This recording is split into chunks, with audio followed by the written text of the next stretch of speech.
You are getting ready to listen to the voice of Dr. Rhadi Ferguson, 2004 Olympian, four-time national judo champion, Brazilian Jiu-Jitsu black belt, author, speaker, and coach.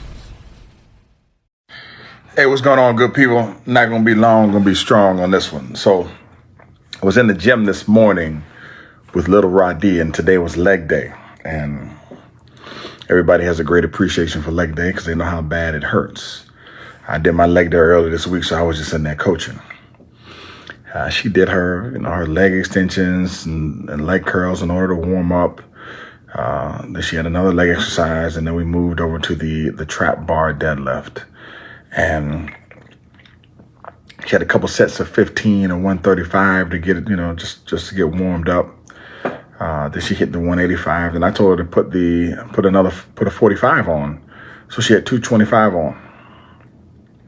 She grabs the bar and I start throwing her head back, and the weight's not budging. The weight's not coming off the floor. It's not. I said that's fine. I said just give me 5 sets of 3-second pulls. So she going through this 5 sets of 3-second pulls, and I am fuming, and I'm getting upset because I know how strong she is, but she's seen this other plate on the bar, and now all of a sudden she can't lift the weight. So I say strip all the weight back off. Went right back down to 135. I said give me a set of 5. She gave me a set of 5. Then she rests. I put the 25 on. Give me a set of 5. She gave me a set of 5. Then I said, put a 10 on each side. I said, give me a set of 3. She gave me a set of 3. I said, go and give me a set of 2. She gave me a set of 2. I said, go put another 10 on. I said, just give me a set of, give me one time. Just lift it one time, put it back down. She lifts it up one time, put it back down. I said, do you understand that the weight that's on there now is the same exact weight that was on there in the beginning? I told her, I said, do the math. She did the math. I said, you just mind screwed yourself because of the plates. So I stripped all the plates down, put the 45 pound back on there, and she couldn't lift it again. Now, why am I saying that? I'm saying that because I'm saying it for 2 reasons. I'm going to give you the first one. The first one is the people who are around you, who are encouraging you to do the things that you don't think that you can do. Those are the people that they're not only coaching you, they're also coaxing you to where you need to be. And sometimes you need to be coaxed, and sometimes you need to be pushed. And sometimes what people see in you is greater than what you can see in yourself. What people can see in you is greater than what you can see in yourself.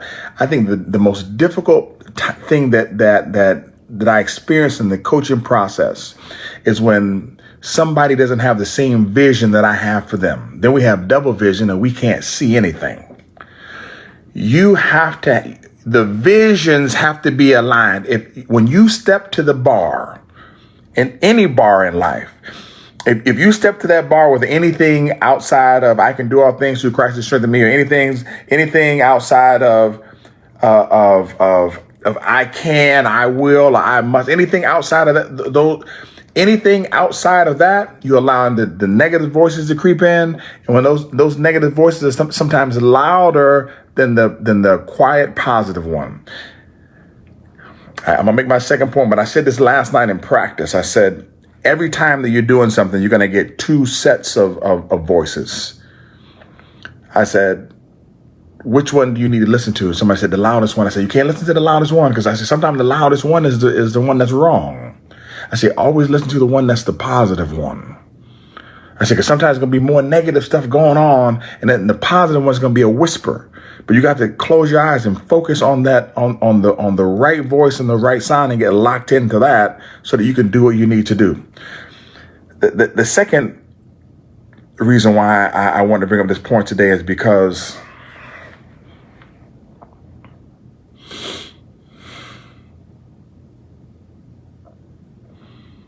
it's supposed to be like that.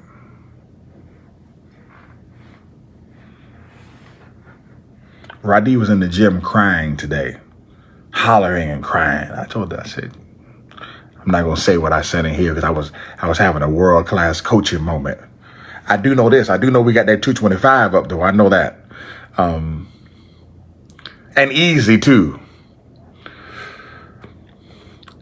Whenever you are in a difficult situation or whenever something is hard or you find yourself crying your way through a thing, don't think that your life is not supposed to be like that. It's supposed to be like that. This is exactly how it's supposed to be, exactly at this time, exactly at this moment. Because if it wasn't like this, then my accomplishment wouldn't be worth anything. I told somebody the other day, I said, man, Mount Everest. He said, what are you telling me Mount Everest for? I said, because if you climb a hill in the back of your yard, I said, nobody cares. I said, but when you climb Mount Everest, people care. They said, why? I said, because when you climb Mount Everest, there's a risk of dying. I said, as the risk increases, I said, so does the reward for the accomplishment. Somebody was talking to me. They gave me this this documentary on hazing that was on PBS that one of my fraternity brothers saw fit to make. I watched it.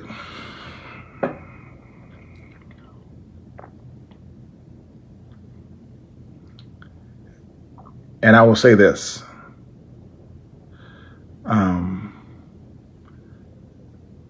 For those of us who decided to go to school, the strength of our degree is based upon the rigor of the curriculum, the rigor of the admissions process to the university, and the rigor of getting out.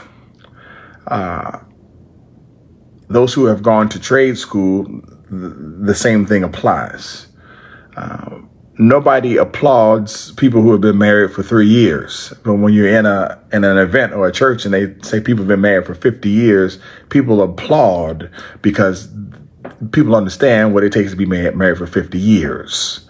If it's not worth anything, it's not of good report.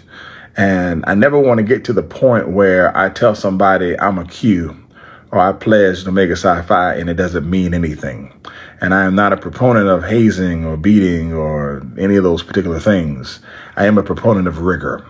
And I do believe in rigor. I also believe that rigor is necessary in the process for success. I don't remove it from my children, nor do I remove trauma from my children.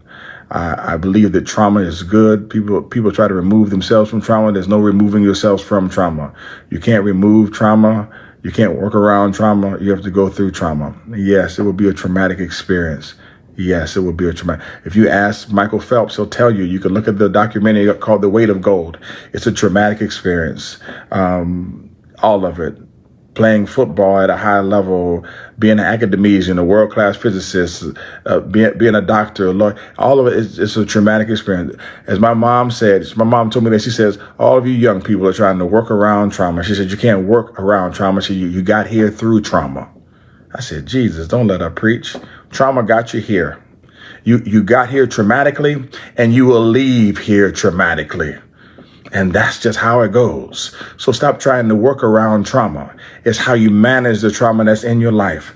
Yes, I am telling you, you cannot run away from trauma. I've been traumatized. My mom would say, welcome to the club. I've been traumatized too. I've been traumatized. I beat, spanked with extension cord. I done broke my leg before. I done broke fingers. And I put myself in situations where I knew I was going to hurt. Yeah, I've been traumatized.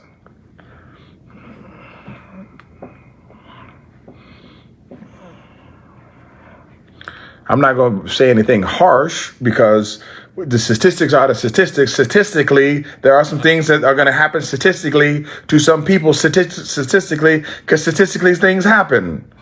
That's just how it works. Yes, I've been pulled out of my car and pushed to the ground with the gun on the back of my head by the police. Statistically, it's a higher probability of that working out for me than somebody else. Was I traumatized? Yeah, I was traumatized. Did I learn how to work through the situation? Yeah. Should I have to go through that? No, nobody should have to go through that. I can't change it. It happened. What you go through, you need to grow through. That's it. That's it. And I can tell you this, the more that you purposely put yourself in difficult situations, the better you can handle difficult situations. I purposely every week put myself through something difficult. I can tell you 2 weeks ago, it was 450 calories on the Rogue Echo bike every day. I didn't like any of it. And then before that, it was I had to do this. I was on the stretching app and I had to stretch every day. And I really dislike and abhor and detest stretching. But every week, man, I put myself through something difficult every week. Every week. Every week. Why? Man, you need to, you can't strengthen yourself unless you stretch yourself. And that's just what it is. This morning, if some of the people could have heard me in that gym, they probably would have called Child Protection Services on me, how I was talking to little Rhadi in there. Because unfortunately, I was under the gun. You know, she had to get ready for school.